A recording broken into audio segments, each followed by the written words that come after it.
our first senior is Joey Bowden. And he has Mr. and Mrs. Bowden here with us.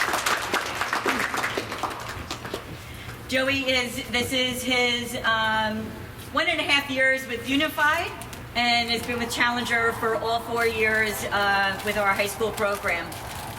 Thank you, Joey.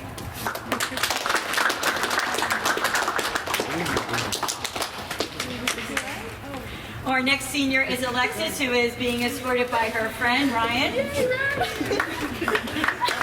Alexis has been with us since we started the Unified program.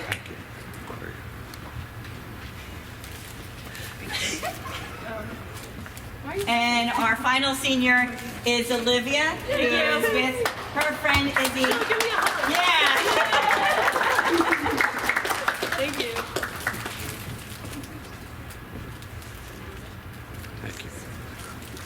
Thank you.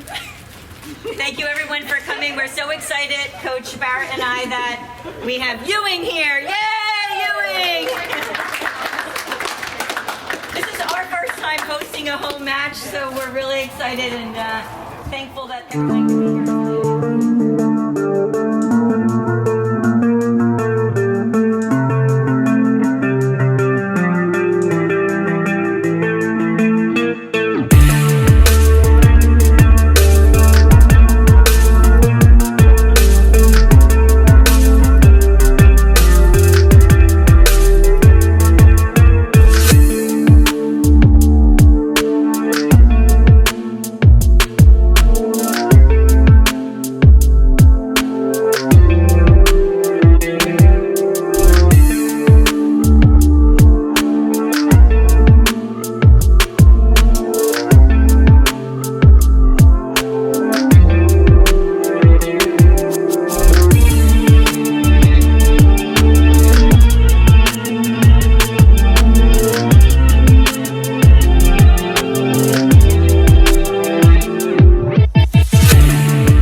Bye.